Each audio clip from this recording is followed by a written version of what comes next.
दोस्तों, राहुल गांधी ने चुनाव आयोग से 5 जरूरी सवाल पूछे हैं। ये वो सवाल हैं जिनका जवाब सिर्फ विपक्ष ही नहीं बल्कि जनता भी जानना चाहती है।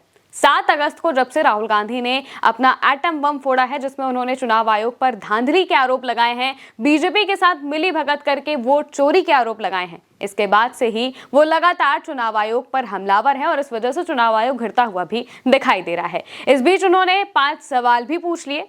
उनके सवाल उन्होंने इंग्लिश में पूछे थे, जिसका हिंदी ट्रांसलेशन करके एक्स पर भी पोस्ट किया गया है। साथ ही ये सवाल वो सवाल हैं जिनका जवाब हर कोई जानना चाहता है और चुनाव आयोग इन सवालों के जवाब देने से बच भी रहा है। अगर हम सवालों की बात करें तो सवालों में पूछा गया कि विपक्ष को डिजिटल वोटर लिस्ट क्यों नहीं मिल रही है, क्या छिपा रहे हो? सीसीटीवी और वीडियो सबूत मिटाए जा रहे हैं, क्यों, किसके कहने पर? फर्जी वोटिंग और वोटर लिस्ट में गड़बड़ी की गई है, क्यों? विपक्षी नेताओं को धमकाना, डराना क्यों? साफ साफ बताओ, क्या ईसीआई अब बीजेपी का एजेंट बन चुका है? सीधे तौर पर उन्होंने ईसीआई पर यानी कि इलेक्शन कमीशन पर आरोप लगाया है कि क्या वो बीजेपी का एजेंट बन चुके हैं। ये सवाल उन्होंने पूछा है क्योंकि जिस तरीके से अगर देखा जाए तो राहुल गांधी लगातार जो इलेक्ट्रॉनिक डेटा है उसकी मांग कर रहे थे, लेकिन ईसीआई वो देने को बिल्कुल भी तैयार नहीं है।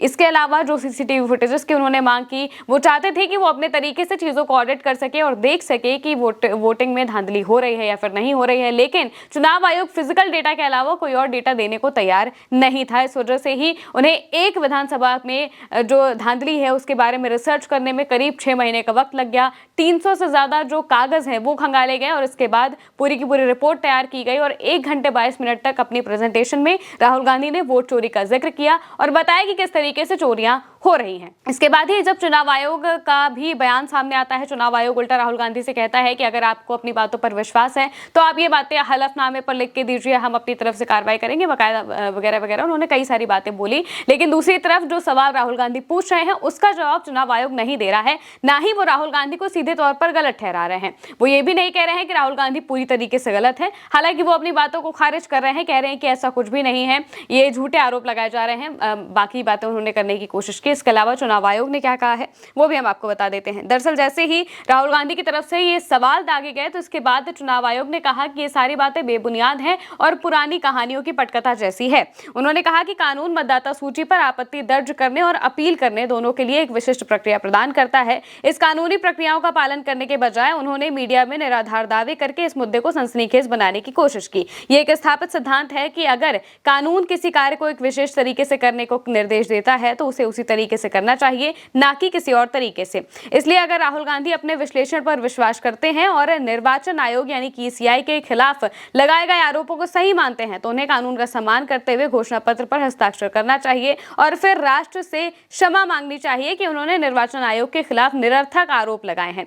अब ये बहस जो चुनाव आयोग और राहुल गांधी के बीच हो रही है वो लगातार बढ़ती जा रही है, क्योंकि सीधे तौर पर कोई संवाद हो नहीं पा रहा है और जो सवाल राहुल गांधी पूछ रहे हैं उन सवालों का जवाब देने के बजाय चुनाव आयोग इधर उधर की बातें कर रहा है, कानूनी बातें बता रहा है, लेकिन वो जवाब नहीं दे रहे हैं जो राहुल गांधी पूछना चाह रहे हैं। जैसे कि जो आम जनता है उन्होंने भी जब चुनाव आयोग की वेबसाइट पर जाके अपनी तरफ से जो इन्वेस्टिगेशन है वो करने की कोशिश की और इसके बाद जब चुनाव आयोग लगातार इन बातों को कह रहा था कि मिसलीडिंग है, तो जो लोग हैं वो भी पूछने लगे कि अगर मिसलीडिंग है तो आपकी वेबसाइट ये सारी चीजें क्यों बता रही है? क्योंकि राहुल गांधी ने भी यही कहा था कि अगर ये बातें मिसलीडिंग है तो ये हमारा डेटा नहीं है, ये सारे डेटा चुनाव आयोग के हैं कि किस तरीके से एक ही हाउस नंबर पर करीब 80 से ज्यादा लोगों का वोटर ID कार्ड बना हुआ है। इसके अलावा भी बहुत सारी धांधलियों की बात उन्होंने कही थी। कई वोटर लिस्ट में जो नाम थे उनकी फोटोज इनवैलिड थी। इसके अलावा भी बहुत सारी जो 5 उन्होंने ऐसी बातें बताई थी जिस तरीके से वोट चोरी का उन्होंने आरोप लगाया था और 1 लाख से ज्यादा वोट कर्नाटक की एक विधानसभा में चोरी के उन्होंने आरोप लगाए थे और कहा था कि अगर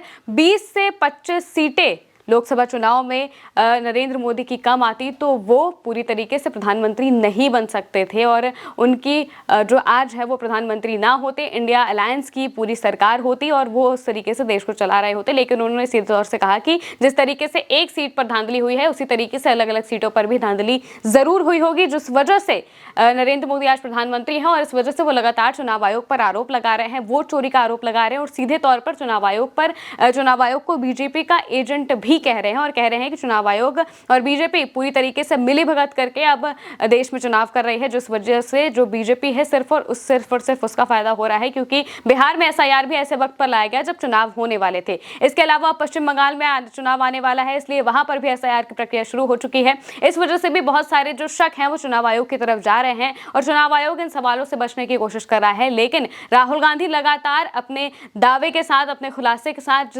जो कह रहे हैं कि वो 100% श्योर हैं कि ये सारी बातें बिल्कुल सच हैं, इस वजह से वो लगातार चुनाव आयोग से सवाल कर रहे हैं और चुनाव आयोग इन जवाबों से बच रहा है। अब देखना होगा कि चुनाव आयोग आखिर कब तक इन जवाबों को देने से बचता है और कब जाकर वो अपने जवाबों को पूरे तौर से एक प्रेस कॉन्फ्रेंस के जरिए या फिर किसी भी तरीके से सामने लाता है और राहुल गांधी की बातों को खारिज करने की कोशिश करता है। अब देखना होगा आगे क्या होता है। फिलहाल के लिए मेरे साथ इतना ही। आप देखते रहिए उल्टा चश्मा न्यूज़।